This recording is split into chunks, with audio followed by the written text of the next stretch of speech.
है sp3d2 hybridisation. ठीक, अगर रिवाइज करें तो जो हमारा sp हाइब्रिडाइजेशन था उस पे जो ज्योमेट्री बन रही थी दैट इज अ लीनियर, और उसका बॉन्ड एंगल कितना होता है पूछा जाएगा तो 180 डिग्री होता था, और percentage of S character and P character 50% होता था। ठीक है, इसके बाद sp2 हाइब्रिडाइजेशन की बात की जाएगी तो sp2 हाइब्रिडाइजेशन में एक आपका s और दो आपके p ऑर्बिटल पार्टिसिपेट करते हैं। इनका अगर ज्योमेट्री पूछा जाएगा तो कैसा होता है, ट्राइगोनल प्लेनर होता है, हमने देखा था। और इसके अलावा इसका बॉन्ड एंगल पूछा जाएगा तो वो 120 डिग्री होता है, और s और p का परसेंटेज अगर पूछा जाएगा तो आपके s का परसेंटेज कितना था, लगभग 33.33 समथिंग था, और जो आपका p का परसेंटेज था वो 66.66% समथिंग था। ठीक है, तो इस हिसाब से हम क्या करते हैं, हाइब्रिडाइजेशन देखते हैं सारे जितने हमारे क्या होते हैं मॉलिक्यूल्स आते हैं उनका। इसके बाद हमने डिस्कस किया था sp3 हाइब्रिडाइजेशन जिसमें एक s और 3 p ऑर्बिटल क्या करते हैं, पार्टिसिपेट करते हैं। ठीक है, क्या बोला मैंने, एक s और 3 p ऑर्बिटल पार्टिसिपेट करते हैं। अब उसका हाइब्रिडाइजेशन पूछा जाएगा तो sp3 हो जाएगा, और उसका स्ट्रक्चर पूछा जाएगा तो टेट्राहेड्रल होता है। बॉन्ड एंगल पूछा जाए तो 109 डिग्री 28 मिनट होता है, कि मैंने आपको बता दिया था। और इसके अलावा मैंने ये बोला था कि कभी कभी sp3 हाइब्रिडाइजेशन में अगर हमारे मॉलिक्यूल के पास लोन पेयर प्रेजेंट होगा तो उनमें क्या होने लगता है, लोन पेयर और बॉन्ड पेयर का रिपल्सन होने लगता है। तो जैसे जैसे लोन पेयर और बॉन्ड पेयर का रिपल्सन होता है वैसे वैसे बॉन्ड एंगल में चेंजेस आ जाते हैं। तो हम ये बोल सकते हैं कि जो sp3 हाइब्रिडाइजेशन को शो करते हैं, अगर उस स्ट्रक्चर में कहीं पर लोन पेयर आ गया तो उसके बॉन्ड एंगल में चेंजेस आ सकता है, इस बात को याद रखिएगा। इसके बाद नेक्स्ट यहाँ पे हमने डिस्कस किया था जिसमें हमने, और इसका स्ट्रक्चर क्या था sp3 का, टेट्राहेड्रल, s और p कैरेक्टर, s देखा जाए तो 25% और p देखा जाए तो 75%। इसके बाद हमने sp3d हाइब्रिडाइजेशन के बारे में डिस्कस किया था जिसमें एक s 3 p और एक d ऑर्बिटल क्या करता था, पार्टिसिपेट करता था। ठीक है, अब इसका एग्जाम्पल हमने देखा तो एग्जाम्पल हमको मिला था PCl5 मॉलिक्यूल, और इस PCl5 मॉलिक्यूल की हमने जब हमने ज्योमेट्री देखी तो जो ज्योमेट्री हमको मिली थी वो कैसी थी, ट्राइगोनल थी। मतलब ये हमारा कौन कौन सा पोजीशन हो जाता है, यहाँ पे एक एलिमेंट ये ट्राइगोनल शेप को बता रहा है। ठीक है, और इसके बाद यहाँ से दो पिरामिड निकले हुए हैं जिस हिसाब से इसको क्या बोला गया, बाय पिरामिडल बोला गया। तो जो sp3d हाइब्रिडाइजेशन रिप्रेजेंट करेंगे कोई भी मॉलिक्यूल हमारे, उन सबका क्या हो जाएगा, जो स्ट्रक्चर होगा या ज्योमेट्री होगी वो ट्राइगोनल क्या हो जाएगी, बाय पिरामिडल हो जाएगी। ठीक है, तो यहाँ तक हमने डिस्कस किया था। और इसका बॉन्ड एंगल, कुछ बॉन्ड एंगल इसमें 90 डिग्री के होते हैं और कुछ 180 डिग्री 120 डिग्री का रिप्रेजेंटेशन शो करते हैं। अब बात आती है sp3d2 हाइब्रिडाइजेशन की। sp3d2 हाइब्रिडाइजेशन से उसके नाम से ही पता चल रहा है कि इसमें एक s 3 p और 2 d ऑर्बिटल क्या करेंगे, पार्टिसिपेट करेंगे। और एग्जाम्पल के तौर पे इस पे बताया गया है sf6 मॉलिक्यूल। sf6 मॉलिक्यूल क्या होता है, देखिए जनरली हमारा सल्फर क्या हो जाएगा, इसका सेंट्रल मेटल एटम हो जाएगा। मतलब हमको सल्फर मेटल एटम का क्या करना है, इलेक्ट्रॉनिक कॉन्फ़िगरेशन करना है। उस इलेक्ट्रॉनिक कॉन्फ़िगरेशन से हमको पता चलेगा कि इसके पास कितने number of unpaired electron available है। ठीक है, हमको चाहिए कितने number of unpaired electron, total हमको चाहिए 6 नंबर ऑफ अनपेयर्ड इलेक्ट्रॉन चाहिए। तो हमको क्या करना पड़ेगा, 6 नंबर ऑफ अनपेयर्ड इलेक्ट्रॉन यहाँ पे बनाने होंगे। तो देखिए हम इसको बनाने की कोशिश करते हैं। तो देखो सल्फर सल्फर इसका एटॉमिक नंबर होता है 16। कॉन्फ़िगरेशन करेंगे तो क्या हो जाएगा, 1s2 2s2 2p6 3s2 और आपका क्या हो जाएगा 3p4 आ जाएगा। ठीक है, टोटल हमारा जो 16 एटॉमिक नंबर होता है उसका हमने कॉन्फ़िगरेशन निकाल लिया। अब इसका आउटर मोस्ट सेल हमारा क्या हो जाएगा, 3s2 और 3p4 है। तो हम ये ड्रॉ फॉर्म कर लेते हैं। इसका जो ऑर्बिटल कॉन्फ़िगरेशन होता है वो सॉरी, तो देखिए इन अ ग्राउंड स्टेट टर्म अगर सल्फर का ऑर्बिटल कॉन्फ़िगरेशन लिखा जाएगा तो ये आपका हो जाएगा 1s2, सॉरी सारे का नहीं लिखते, सिर्फ 3s2 और 3p का लिखते हैं। 3s2 ये हो गया और ये हमारा हो जाएगा 3p, कितना आया था 4। मतलब 1 2 3 और 4।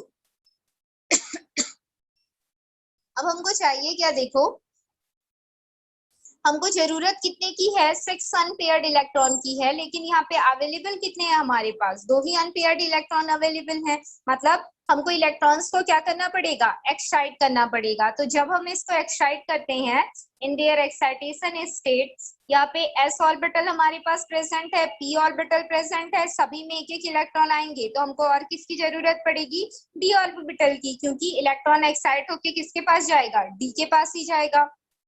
तो देखो यहाँ पे एक ऑर्बिटल आ जाए, एक इलेक्ट्रॉन, यहाँ पे दूसरा इलेक्ट्रॉन, यहाँ पे तीसरा और यहाँ पे चौथा, एक आपका पांचवा इलेक्ट्रॉन और यहाँ पे आपका हो जाएगा छठवा इलेक्ट्रॉन। ठीक है, तो इस तरीके से एक इलेक्ट्रॉन ये हो गया आपके पास, दूसरा ये, तीसरा ये, चौथा ये, पांचवा ये और छठवा ये। तो टोटल आपके पास कितने अनपेयर्ड इलेक्ट्रॉन अवेलेबल हो गए, 6 अनपेयर्ड इलेक्ट्रॉन यहाँ पे आपको क्या हो गया, अवेलेबल हो गया। मतलब 6 फ्लोरीन एटम के पास जो एक एक इलेक्ट्रॉन की कमी थी, उसको वो क्या करेगा, सल्फर से शेयरिंग कर लेगा, और जैसे ही सल्फर से शेयरिंग करेगा इन अ हाइब्रिडाइजेशन स्टेट, क्या हो जाएगा, हाइब्रिडाइजेशन स्टेट की बात करूं तो एक फ्लोरीन एटम अपना इलेक्ट्रॉन इस अनपेयर्ड इलेक्ट्रॉन को देगा, दूसरा फ्लोरीन एटम इसको देगा, देन थर्ड वाला इसको, फोर्थ ये फिफ्थ फ्लोरीन और ये आपका हो जाएगा 6 फ्लोरीन। तो सभी क्या हो जाएंगे, ये भी पेयर्ड हो जाएगा, फिर ये भी, ये सभी क्या हो जाएंगे, पेयर्ड हो जाएंगे। ठीक है, तो हमको क्या मिल गया, एक s ऑर्बिटल मिला, एक 3 p ऑर्बिटल मिले और d के कितने ऑर्बिटल मिले, 2 ऑर्बिटल मिले।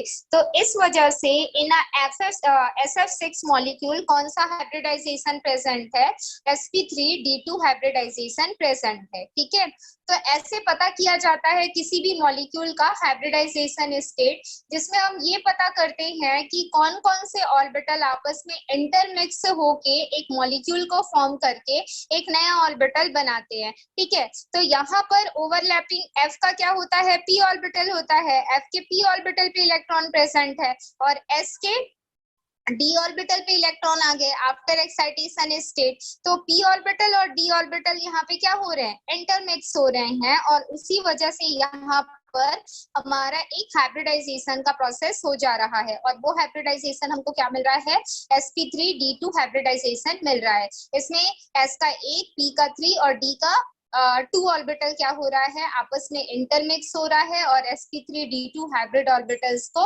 प्रिपेयर कर रहा है। अब इन ऑर्बिटल्स की ज्योमेट्री की बात की जाए कि SF6 मॉलिक्यूल मिलता तो है, बट इसका ज्योमेट्री कैसा होता है, मतलब इसका एग्जिस्टेंस इन अ नेचर कौन से स्ट्रक्चर के बेस पे होता है। तो जब हम इसका स्ट्रक्चर देखते हैं तो हमको पता चलता है कि जो SF6 मॉलिक्यूल होता है उसका ज्योमेट्री कैसा होता है, ऑक्टाहेड्रल होता है।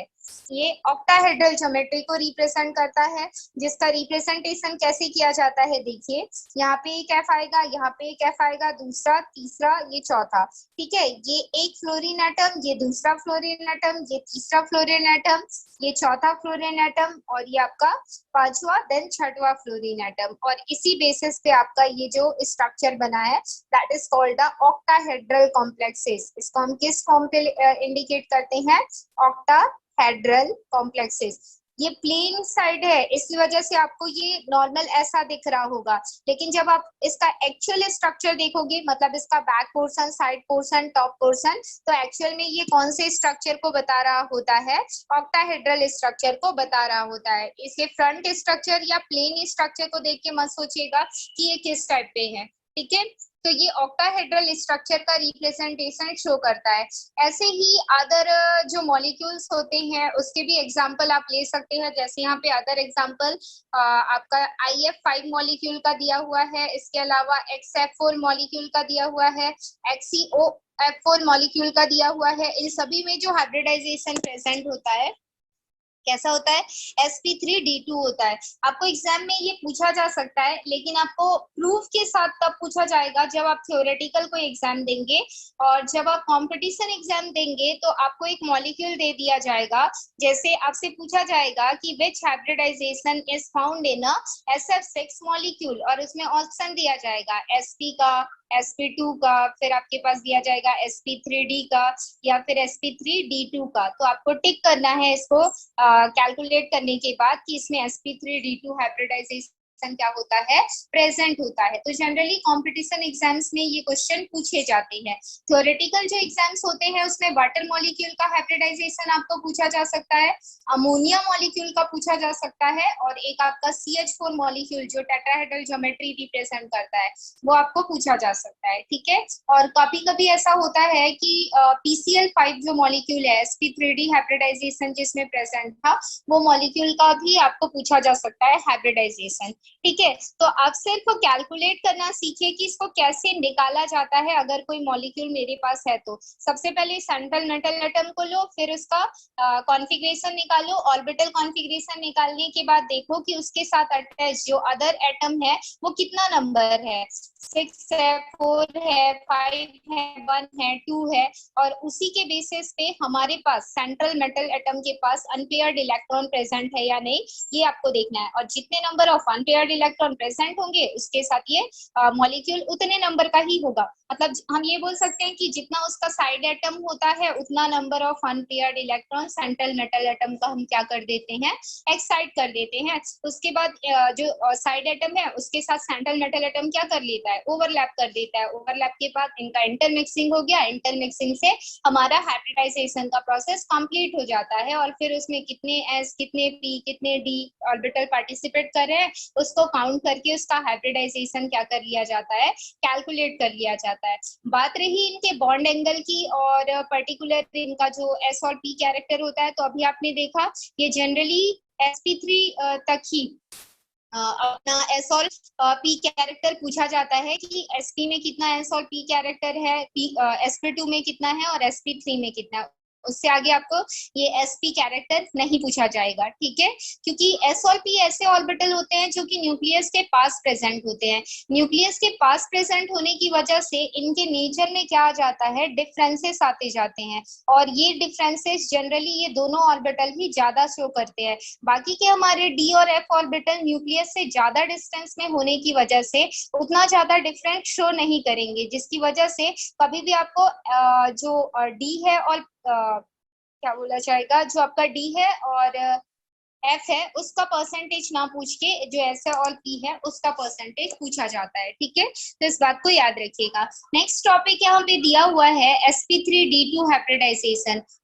sp3d2 हाइब्रिडाइजेशन में क्या होता है, देखिए जो ऑक्टाहेड्रल आपके पास ज्योमेट्री आई थी उसका बॉन्ड एंगल पूछा जाएगा, तो उन सभी का बॉन्ड एंगल कितने का होता है, 90 डिग्री का होता है। इस बात को याद रखिएगा। ठीक, इन सारे बॉन्ड एंगल्स को आपको मेमोरी पे रखना है। sp 180 degree, sp2 120 degree, sp3 109 degree 28 minute, and sp3d 120 and 90 degree, and sp3d2 आपका क्या हो जाएगा, 90 डिग्री का एंगल बनाता है, और ज्योमेट्री आपकी क्या हो जाती है, ऑक्टाहेड्रल हो जाती है। इसके बाद नेक्स्ट टॉपिक यहाँ पे बताया गया है sp3d3 हाइब्रिडाइजेशन, और ये जिस मॉलिक्यूल में बताया गया है वो मॉलिक्यूल है आपका IF7। तो ये मुझे कैलकुलेट करके आप बताएंगे कि IF7 में आपको अगर पूछा जाएगा which hybridization are present in IF7 molecule, ठीक है, तो आप आंसर कैसे करोगे कि कौन सा हाइब्रिडाइजेशन IF7 मॉलिक्यूल पे प्रेजेंट है। तो आप कैलकुलेट करके बताइए इसको, IF7 मॉलिक्यूल।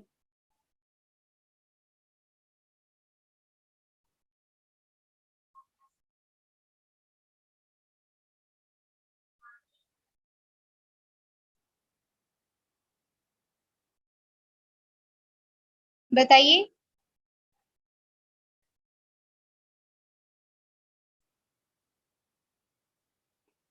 कोई भी एक।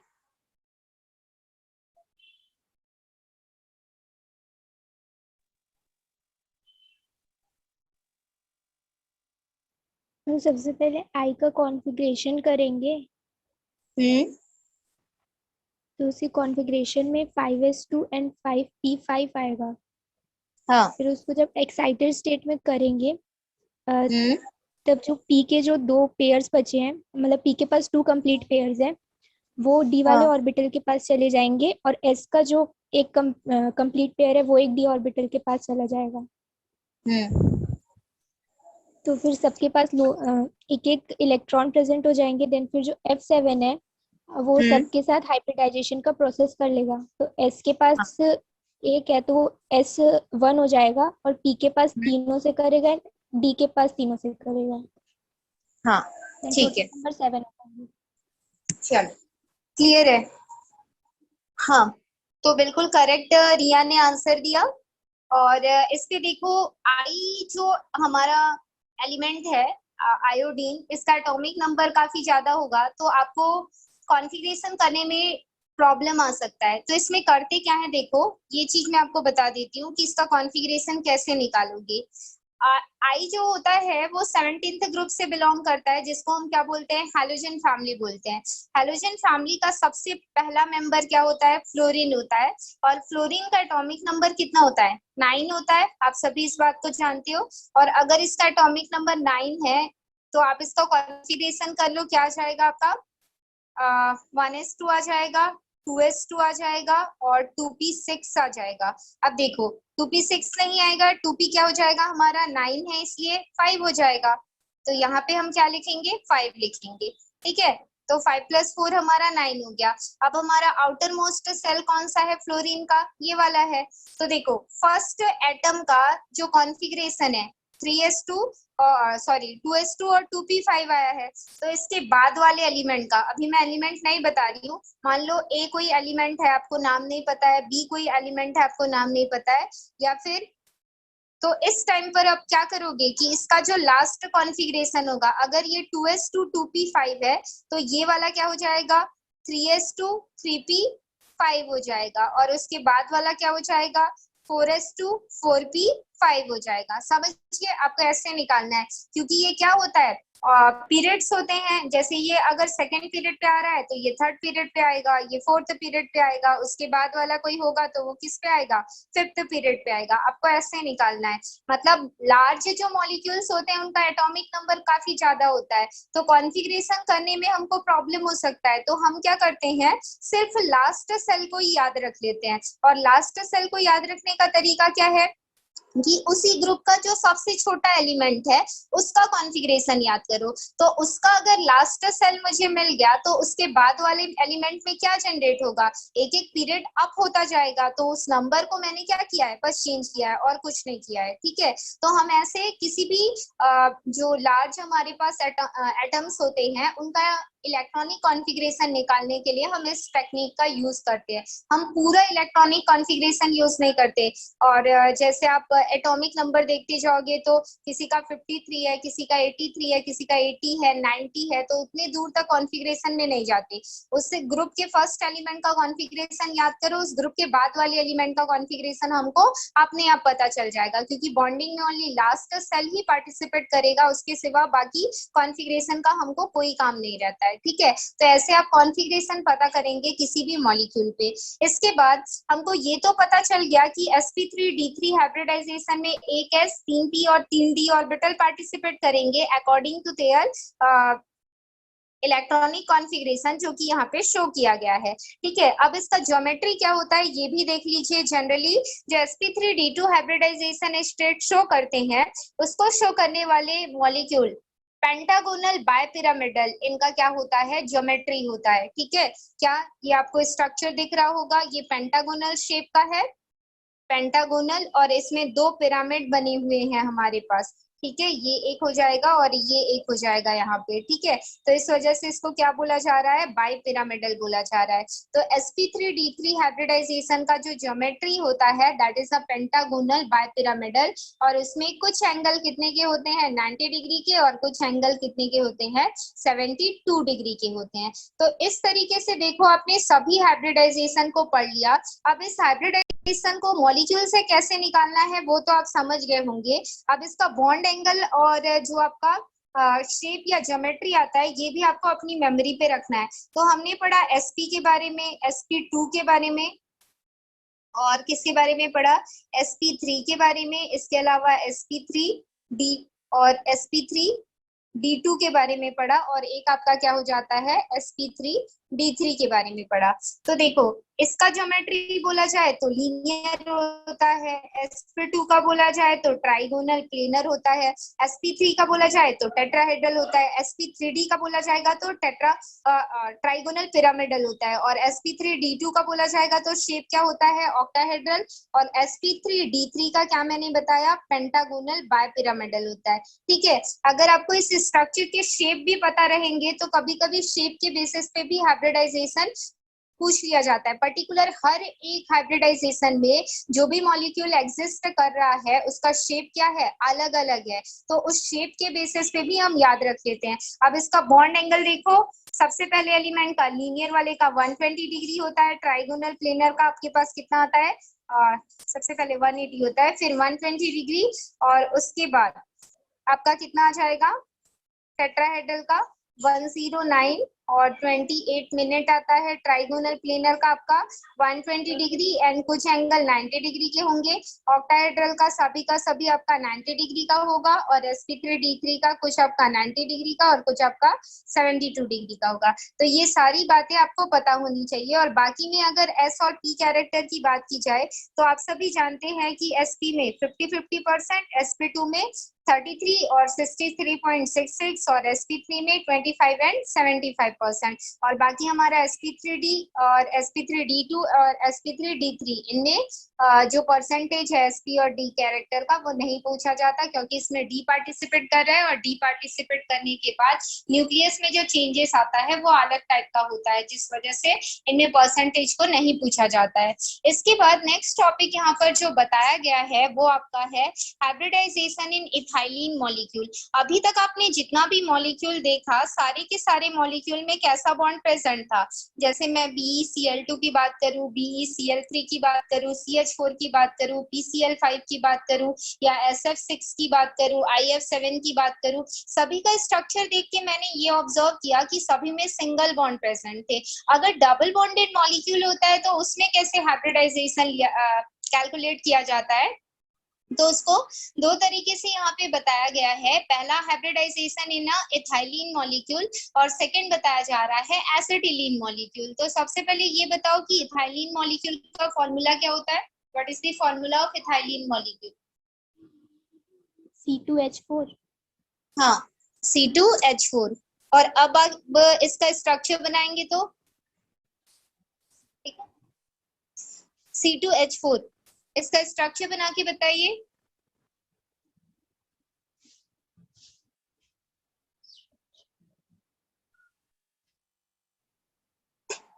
प्रिया स्ट्रक्चर बनाओ इसका। Yes ma'am.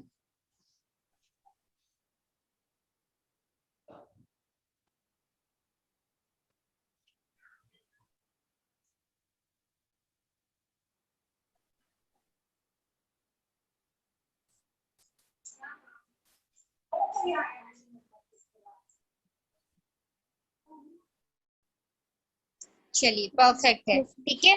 तो देखो इस मॉलिक्यूल में आपको दिख रहा होगा यहाँ पे कैसा बॉन्ड प्रेजेंट है, डबल बॉन्ड प्रेजेंट है, और बाकी सभी जगह पे कैसा बॉन्ड प्रेजेंट है, सिंगल बॉन्ड प्रेजेंट है। अब बताओ इसमें कितने पाई और कितने सिग्मा बॉन्ड?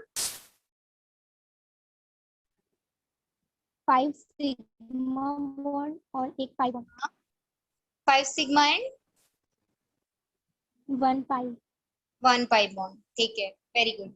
चलिए, तो ये हमारा C2H4 मॉलिक्यूल हो गया। अब इसमें कौन सा हाइब्रिडाइजेशन प्रेजेंट है, इसको कैसे पता किया जाता है उसके बारे में देखिए। यहाँ पे कार्बन कार्बन के बीच में क्या हो रहा है, डबल बॉन्ड जनरेट हो रहा है। मतलब जब मैं हाइब्रिडाइजेशन करूंगी तो एक कार्बन मॉलिक्यूल दूसरे कार्बन मॉलिक्यूल के साथ क्या करना चाहिए, रिएक्ट करना चाहिए, तब जाके हमारा जो ओवरलैपिंग है वो पॉसिबल हो सकता है। तो अगर मैं एक कार्बन मॉलिक्यूल की बात करूं जिसका फॉर्मूला क्या हो जाएगा, CH2 हो जाएगा। तो CH2 में जैसे मुझे C2H4 में हाइब्रिडाइजेशन पता करना है, तो इसमें एक मॉलिक्यूल मेरा CH2 है। कार्बन का कॉन्फ़िगरेशन करती हूँ तो क्या हो जाएगा, इसका एटॉमिक नंबर होता है 6, 1s2, 2s2 और 2p क्या आ जाएगा आपके पास, 2 आ जाएगा। ठीक है, मतलब इसके पास कितने हमारे पास इलेक्ट्रॉन प्रेजेंट है, टोटल देख रहे होगे 4 इलेक्ट्रॉन प्रेजेंट है, बट अनपेयर्ड कितने हैं, 2 हैं, और एक कार्बन के लिए मुझे 2 अनपेयर्ड ही चाहिए। तो मैं इसको एक्साइट ना करते हुए जैसा ये है वैसा ही मैं इसको लिख देती हूँ। ठीक है, तो ये मेरा एक हो जाएगा। अब यहाँ पे एक हाइड्रोजन एटम आएगा इस कार्बन एटम का, और इसको अपना एक इलेक्ट्रॉन देगा, दूसरा हाइड्रोजन एटम आएगा, इसको अपना इलेक्ट्रॉन देगा। ठीक है, अब लास्ट सेल मेरा क्या है बताइए, लास्ट सेल मेरा ये हो जाता है। ठीक है, फर्स्ट सेल 1s जो कि फर्स्ट इनर सेल है, जो कि बॉन्डिंग में पार्टिसिपेट नहीं करेगा, आपको ये बात पता होगी। ठीक है, इसके बाद सेकेंड कार्बन में भी यही प्रोसेस होगा, ये एस आ जाएगा, और फिर सेकेंड कार्बन के हमारे पास यहाँ पे एक इलेक्ट्रॉन आएगा, यहाँ पे दूसरा, यहाँ पे तीसरा, और इसके पास एक हाइड्रोजन आ जाएगा, और इसके पास एक हाइड्रोजन आ जाएगा। ठीक है, ये एक कार्बन मॉलिक्यूल का है, ये एक कार्बन मॉलिक्यूल का है, और इस कार्बन मॉलिक्यूल ने आपस में क्या किया है, ओवरलैपिंग किया है, और उस ओवरलैपिंग से क्या बना, C2H4 मॉलिक्यूल बना है। अब दोनों कार्बन के बेसिस पे देखो, इसमें एक s ऑर्बिटल तो पार्टिसिपेट कर रहा है, बट उसके लोन पेयर प्रेजेंट है, और एक और p के कितने ऑर्बिटल पार्टिसिपेट कर रहे हैं, 2 ऑर्बिटल पार्टिसिपेट कर रहे हैं। तो इसका हाइब्रिडाइजेशन क्या हो जाएगा, sp2 हाइब्रिडाइजेशन हो जाएगा। मतलब C2H4 जो मॉलिक्यूल होता है उसमें जो हाइब्रिडाइजेशन प्रेजेंट है उसको क्या बोला जाएगा, sp2 बोला जाएगा। अब देखिए, sp2 हाइब्रिडाइजेशन में ऑर्बिटल का ओवरलैपिंग अगर डबल बॉन्ड हो तो कैसे रिप्रेजेंट होता है, क्योंकि ट्रिपल बॉन्ड सिंगल बॉन्ड में हमने देखा था कि ट्राइगोनल प्लेनर का ज्योमेट्री बनता है। यहाँ पर ज्योमेट्री ना बता के सिर्फ यहाँ पे ओवरलैपिंग बताई गई है कि जब किसी मॉलिक्यूल में डबल बॉन्ड फॉर्म होता है कार्बन कार्बन एटम के बीच में, तो उस टाइम पर हाइब्रिडाइजेशन ऑफ दैट ऑर्बिटल कैसे रिप्रेजेंट किया जाता है। तो देखिए उसका स्ट्रक्चर यहाँ पे रिप्रेजेंट किया गया है। इस स्ट्रक्चर को अगर हम समझने की कोशिश करें तो देखिए, ये मेरा एक कार्बन एटम है, ये मेरा एक कार्बन एटम है। ठीक है, इसमें देखिए एक आपके पास p ऑर्बिटल यहाँ पे प्रेजेंट है, इस कार्बन का भी एक p ऑर्बिटल यहाँ पे प्रेजेंट है। ठीक है, इसके एक ऑर्बिटल ने क्या किया है, जो आपने डबल बॉन्ड देखा ना, कार्बन कार्बन आपस में क्या कर रहे हैं, ओवरलैपिंग कर रहे हैं, और इसके अलावा 2 p ऑर्बिटल जो हमारे हैं, इधर से एक p ऑर्बिटल और दूसरा p ऑर्बिटल इधर से, ये एक हाइड्रोजन के साथ रिएक्ट कर रहा है, ये एक हाइड्रोजन के साथ रिएक्ट कर रहा है। ठीक है, इसी तरीके से इस वाले कार्बन का एक p ऑर्बिटल एक हाइड्रोजन से रिएक्ट कर रहा है, इस वाले कार्बन का एक p ऑर्बिटल इस हाइड्रोजन से रिएक्ट कर रहा है, और कार्बन कार्बन आपस में रिएक्ट करेंगे तब जाके इनके बीच में कितना बॉन्ड प्रेजेंट है, डबल बॉन्ड प्रेजेंट है। लेकिन इस ऑर्बिटल के बेसिस पे इसमें कितना बॉन्ड है, अभी इसमें तो अभी कार्बन और कार्बन के बीच में एक ही बॉन्ड प्रेजेंट है, क्योंकि जब दो डबल आपस में रिएक्ट करते हैं तो कौन सा बॉन्ड बनता है, मैंने बताया था सिग्मा बॉन्ड बनता है। इसमें p ऑर्बिटल, कार्बन का भी p ऑर्बिटल है और इस कार्बन का भी p ऑर्बिटल है, और वो आपस में क्या कर रहा है, ओवरलैप कर रहा है। जब वो आपस में ओवरलैप कर रहा है तो आप देखोगे कि जब p orbital head to head overlapping करते हैं तो उस टाइम जो बॉन्ड बनता है उसको क्या बोला जाता है, सिग्मा बॉन्ड बोला जाता है।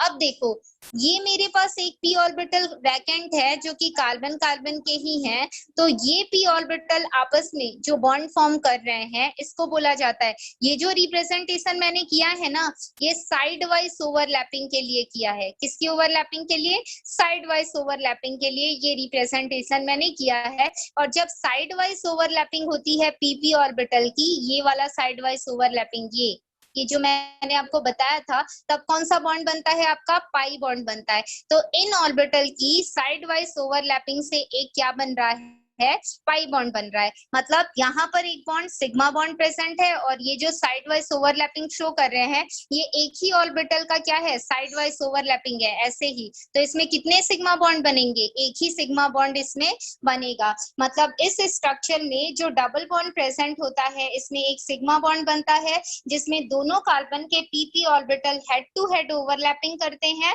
और दोनों कार्बन के अदर p जो ऑर्बिटल्स हैं वो साइड वाइज ओवरलैपिंग करते हैं। और साइड वाइज ओवरलैपिंग से हमारा क्या बन जाता है, साइड वाइज ओवरलैपिंग के थ्रू हमारा क्या बन जाएगा, हमारा बन जाएगा पाई बॉन्ड। और बाकी ये हाइड्रोजन यहाँ पे एक सिग्मा बॉन्ड बना रहा है, यहाँ पे एक सिग्मा बॉन्ड बना रहा है, यहाँ पे एक सिग्मा बॉन्ड बना रहा है और यहाँ पे एक सिग्मा बॉन्ड बना रहा है। तो 1 2 3 4 और 5 हमारे पास सिग्मा बॉन्ड हो गए और एक हमारे पास क्या हो गया, पाई बॉन्ड हो गया। ठीक है, तो in uh ethylene molecule 5 sigma and 2 pi bond are present and this is their hybrid orbitals representation. ये जो मैंने आपको रिप्रेजेंट किया है यहाँ पे स्ट्रक्चर का। ठीक है, और इसमें ओनली पी ऑर्बिटल पार्टिसिपेट कर रहे हैं दोनों कार्बन के, जिसमें पी एक्स और पी वाई ऑर्बिटल ही पार्टिसिपेट कर पा रहे हैं, बाकी अनदर ऑर्बिटल इसमें पार्टिसिपेट नहीं कर रहे हैं। जो पीजेड ऑर्बिटल था वो बैक एंड था, मतलब वो इस हाइब्रिडाइजेशन में हमको क्या नहीं करेगा, हेल्प नहीं करेगा। ठीक है, ऐसे ही नेक्स्ट एग्जांपल इसमें दिया गया है एसिटिलीन मॉलिक्यूल का। तो एसिटिलीन मॉलिक्यूल का आप घर पे बना के देखिएगा।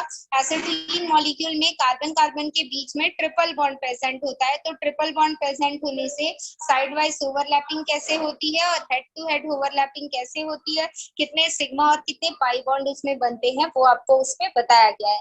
ठीक, तो आज की क्लास हम यहीं पे खत्म करते हैं, कल की क्लास में हम इससे आगे डिस्कस करेंगे। ठीक है, चलिए।